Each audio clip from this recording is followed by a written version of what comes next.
The wind outside screamed like a living thing tearing through the mountain pass, with a rage Jenna Miller had never imagined nature could carry. Inside the cave, her back pressed against ice-cold rock, she held her children. Emily, 7, and Ben, 5, tightly against her chest. Their bodies shivered uncontrollably, their lips had turned blue. She had nothing left to give them. Her coat was already wrapped around Ben, her sweater draped across Emily's shoulders. Her voice trembled as she told a story, just to keep them awake, just to keep them alive for a few more minutes. But in her heart she feared it was over. This cave might become their grave. And then through the swirling snow came the sound of paws.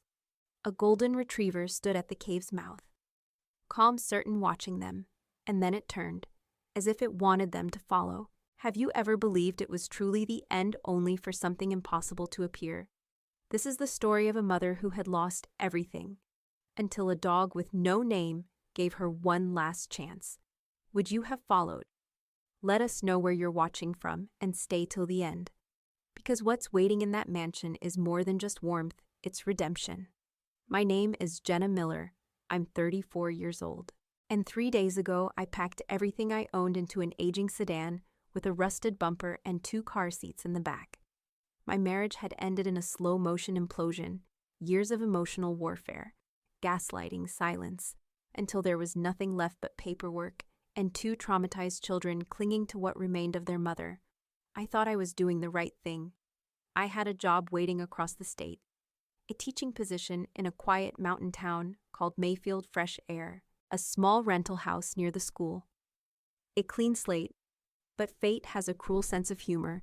The forecast warned of snow. I figured we'd beat it. I'd driven these roads before. But this storm wasn't a storm, it was a wall. Whiteout conditions, temperatures plunging, and not a single car in sight. The tires lost traction just past the ridge. The engine sputtered and died, leaving only silence and cold. So much cold, I tried the phone. No signal. I screamed into the night, hoping anyone might hear us. Nobody did. I found the cave, almost by instinct, saw a shadow between 2 snowdrifts that might offer shelter. I carried Ben, held Emily's hand, and we stumbled inside. At first it felt like safety, like maybe we'd been lucky. But as the hours crawled by and the temperature dropped, reality set in. We weren't safe. We were trapped. I gave them all I could: scarves, sweaters, stories. My jacket barely covered my own skin, but I didn't care. Let the cold take me if it meant they had a little more time. Ben stopped crying. That was the moment I realized how close we were to the edge. His silence was terrifying. Emily asked me to tell a story. Her voice was faint, her eyes wide, so I did. I made one up about a brave knight and his 2 small squires, lost in a magical forest. I pretended the snow was a spell. I told her the knight would call for help, that someone would hear. It wasn't a story, it was a prayer. Because in that moment, I stopped believing I could save them, and started praying something else would. And somehow, something did.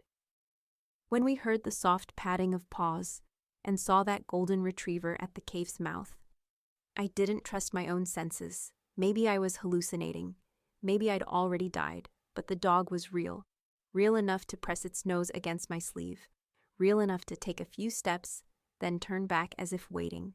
Emily whispered, "Mommy, I think he wants us to follow him." I didn't believe in miracles. Not until that moment. At first I hesitated. The storm outside was brutal, wind that sliced like razors, snow that buried the road in seconds. But staying meant certain death. And that dog, he wasn't just lingering, he was waiting. I pulled the kids to their feet. Emily could barely walk, her little boots dragging. I lifted Ben into my arms. My legs ached, my fingers burned from the cold, but I followed. We followed. The snow was so deep I couldn't see the path. I didn't know where the dog was leading us, but I didn't question him. I didn't dare. He'd walk a few steps, then look back, making sure we were still there. Then he'd press forward through the storm, his golden fur glowing like a lighthouse in a sea of white. Every step outside that cave felt like war. The wind howled against my ears. I lost feeling in my toes halfway through the hike. Twice I fell to my knees. Ben still in my arms, the dog would come back, push against me with his warmth, nudge me upright, Emily never once let go of my hand. I don't know how long we walked. It could have been 30 minutes. It could have been forever. And then, we saw it. Lights, real lights. Not the cold sparkle of stars or the pale flicker of hallucinations. Warm golden light from windows, dozens of them cutting through the storm like a promise. A house. No, not just a house. A mansion. Massive, imposing, nestled in the middle of nowhere, like something from another time. My strength returned like a flood. I half dragged the children up the stone steps. I pounded on the door with what little energy I had left. No one answered. I knocked again. Harder. Still nothing. Emily reached out her fingers, shaking, and turned the ornate handle. The door opened, just like that. Inside was warmth, heat that hit us like a wall. Polished floors, chandeliers, a sweeping staircase, portraits in gilded frames. Everything was pristine, untouched, like it had been waiting. "Hello," I called. My voice echoed. "We need help." Silence. But the heat was real. I unwrapped the children's soaked scarves, helped them peel off layers. For the first time in hours, I could feel my own hands again. We were safe somehow. Emily wandered toward the wall of portraits. "Mommy," she whispered. "It's him. It's the dog." I followed her gaze. There in one of the largest oil paintings was the same golden retriever sitting proudly beside a tall man in a dark suit. The plaque beneath it read, "Richard Kensington." I didn't know who he was, but his dog had saved our lives. And just when I started to question the strangeness of it all, the front door creaked behind us. Heavy footsteps. A man appeared at the top of the staircase, tall, silver-streaked hair, eyes sharp, like he hadn't slept in years. "Who the hell are you?" he demanded. I pulled the kids behind me, instinct kicking in. "I'm sorry," I said quickly. "We were in a cave. Freezing your dog led us here." His eyes narrowed. "My dog?" He looked down. The golden retriever, still calm, still watchful, sat beside us, like a sentry. "I don't have a dog. I don't have a dog," he repeated slower this time. But there was something in his eyes, a flicker, a hesitation that didn't match his voice. I looked at the retriever, still sitting, still calm, still very real. "He's in your painting," I said, nodding toward the portrait of Richard Kensington. "Isn't that this house?" The man descended the stairs, one heavy step at a time. Yes, this was Richard Kensington's home. But that was years ago. He disappeared. 5 winters back. Disappeared. He stepped onto the marble floor, now eye level with me. "Name's Arthur Langley," he said. "Slower, more, guarded, I'm the caretaker, or what's left of one. I'm Jenna. These are my children, Emily and Ben." We didn't mean to intrude. I added, "Our car crashed on the ridge. We were trapped. This dog found us, led us here, saved us." Arthur's eyes dropped to the retriever who sat beside Ben, protectively tail, slowly brushing the floor. "You say he found you in the snow?" "Yes. Led us step by step." Arthur didn't speak for a long moment. Then with a sigh heavy enough to rattle his bones, he muttered, "Scout." That name hung in the air like the name of someone long gone. That's what Kensington called him, Scout. "But you said you didn't have a dog." Arthur's jaw clenched, because Scout hasn't been seen around here in months, sometimes years. He comes and goes, never when expected, never stays long, until now. His voice had softened, not in kindness, but in something closer to disbelief. "I'll get you dry clothes," he said at last. "Food's in the kitchen. I don't cook for guests, but you're welcome to whatever you find. There are rooms upstairs, big enough for the 3 of you." I nodded, unsure whether to be grateful or suspicious. But I didn't have the energy to ask more. Not then. Arthur turned away, but before he disappeared into the hallway, he added over his shoulder, "Lock your door tonight." I wanted to believe it was just a habit, that maybe he'd lived too long in solitude. But something about the way he said it chilled me more than the storm ever had. That night, after the kids were bathed and asleep, I sat awake near the fireplace.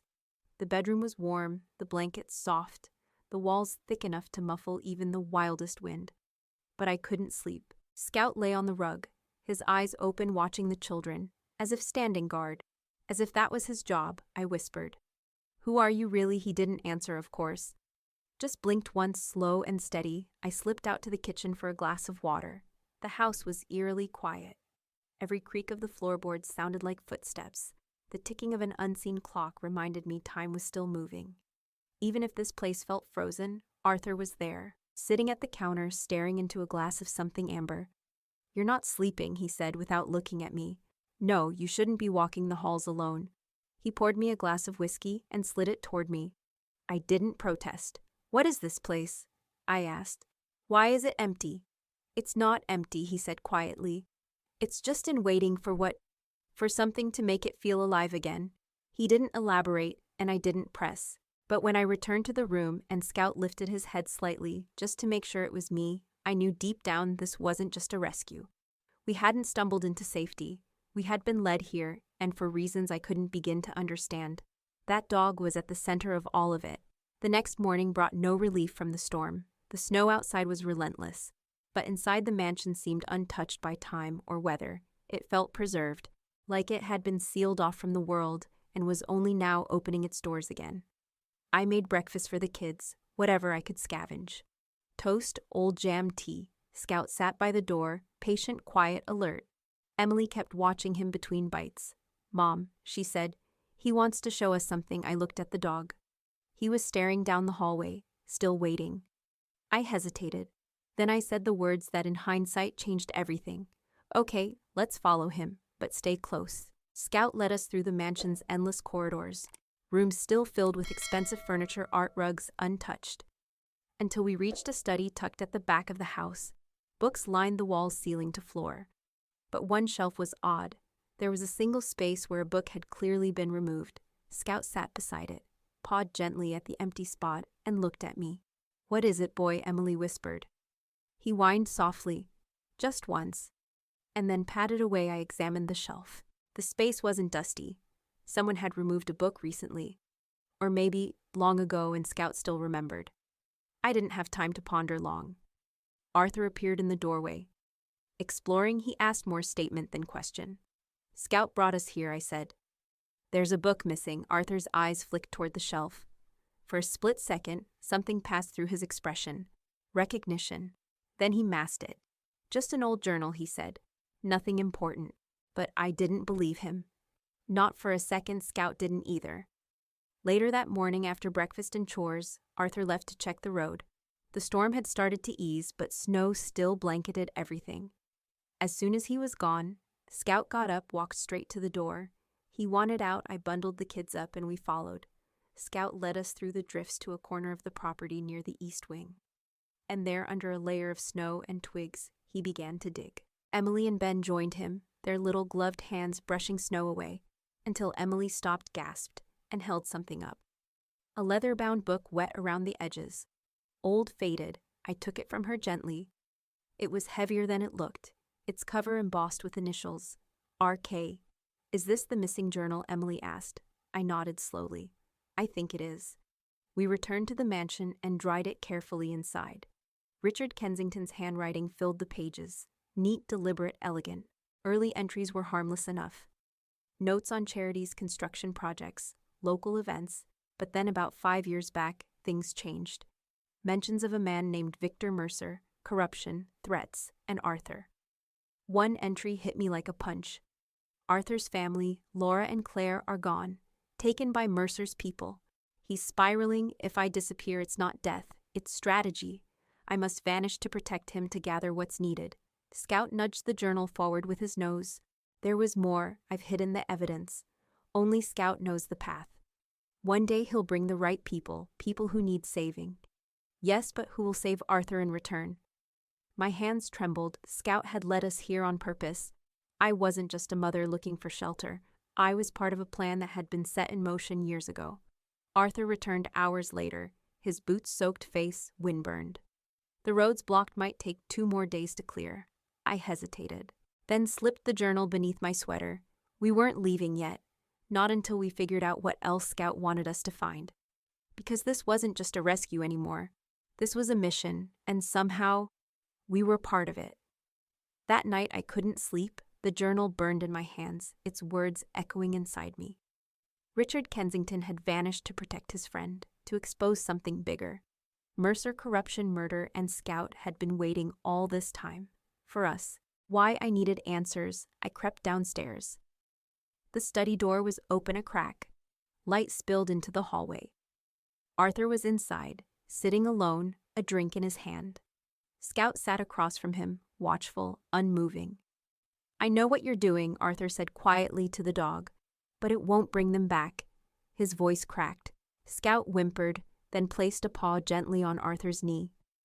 "I miss them too, boy," Arthur whispered. I froze. That grief, it wasn't anger, it was weight. A mountain pressed on his chest for 5 years straight. I stepped into the room. "I'm sorry," I said. "I didn't mean to interrupt." Arthur didn't look at me. "Who told you, Richard?" I replied softly. In his journal, he turned slowly. The color drained from his face. "You read it. Scout led us to it. He didn't ask how, he didn't need to. He just said, I buried it. I thought it didn't matter anymore." "It does," I said. "Richard didn't just disappear. He planned it all. To protect you. To bring Mercer down." Arthur looked away, jaw tight. 5 years, he muttered. 5 years thinking he was dead. He left everything in that journal, including the location of the evidence, hidden somewhere only Scout could find. At that, Scout stood, walked slowly to the window, then barked once. I didn't hesitate. "Come on," I said. "He wants us to follow." Outside, the wind had died. Moonlight bathed the snow in silver. Scout led us around the side of the house toward a patch of bare ground near the tree line. He stopped at a flat iron handle sticking from the earth. "What is this?" I asked. Arthur didn't answer. He stared at it like a ghost had risen from the snow. "I forgot this existed," he whispered. We pulled together. The hatch creaked open, frozen hinges groaning. A staircase led down into darkness. Arthur drew a flashlight from his coat. "Stay behind me." I didn't. We descended. The air was stale, cold but dry. And at the bottom, a room, concrete walls, metal shelves, a desk, filing cabinets, and pinned across one side, maps, photos, notes, strings connecting names. Mercer's empire, Richard's war room. Arthur moved like a man underwater, his hand brushing old papers, familiar photos frozen in disbelief. Scout pawed a drawer inside a sealed envelope with Arthur's name. He opened it with trembling hands, read, and then he dropped into the chair. He knew. Arthur breathed. "He planned everything. What does it say?" I asked. Arthur looked up. "It says the evidence is ready. Mercer's people are already being watched. Richard was going to return." Soon Scout barked again, sharp and urgent. Footsteps echoed above. We raced upstairs. A black SUV was pulling into the driveway. The driver stepped out, older silver hairbeard. But even through the years and the change, I recognized the man from the portrait. Richard Kensington. Scout bounded toward him with joy. Richard knelt in the snow, wrapping his arms around the dog, whispering something we couldn't hear. Arthur stepped forward slowly. "You're alive," he said, voice hoarse. "I am," Richard said softly. "And I'm sorry." Arthur clenched his fists. "You let me believe I had to," Richard interrupted. "For you. For justice. For all of it." Silence stretched. Then Scout did what he always did. He walked between them, nudged Arthur forward, looked up at Richard bridging the gap. Arthur's fists loosened, and in that moment something broke, and something healed. It wasn't forgiveness, not yet, but it was the beginning. 3 months later, the snow had melted. Spring crept into the mountains like a whispered promise. Buds bloomed where death once lingered, and the mansion, once a cold, haunted relic, now echoed with laughter. Emily and Ben ran through the yard, Scout bounding behind them, tail wagging like a banner. Inside, the walls looked different, not because the furniture had changed, but because we had. Arthur smiled more now. Still quiet, still wounded, but the weight he carried was no longer crushing. He and Richard met weekly, sharing updates on Mercer's trial, on witness protection, on what came next. Because the case stuck. Mercer was arrested. His network collapsed, and Arthur, for the first time in 5 years, could breathe without guilt. As for us, we stayed. I turned down the job in Mayfield, took a teaching role at a school nearby. The kids made friends. Scout never left their side. And Arthur became something more than just a man who opened his door to us that night. He became part of our family, not because he tried to be a father, but because he chose to stay. He chose us, just like Scout did. I often think about that first night, huddled in the cave, holding my children, whispering a story that was really a prayer, and how that prayer was answered, not by a miracle in the sky, but by a golden retriever with eyes that saw deeper than any human ever could. Scout didn't just save our lives. He changed them, and maybe that was his mission all along. What would you have done in Jenna's place? Would you have trusted the dog? Have you ever felt like something or someone led you to exactly where you needed to be? Let me know in the comments. And if you believe Scout is more than just a dog, drop a comment with proc or Scout Saves. Share your story below, subscribe to EN Reddit Story so you never miss a powerful life-changing tale again.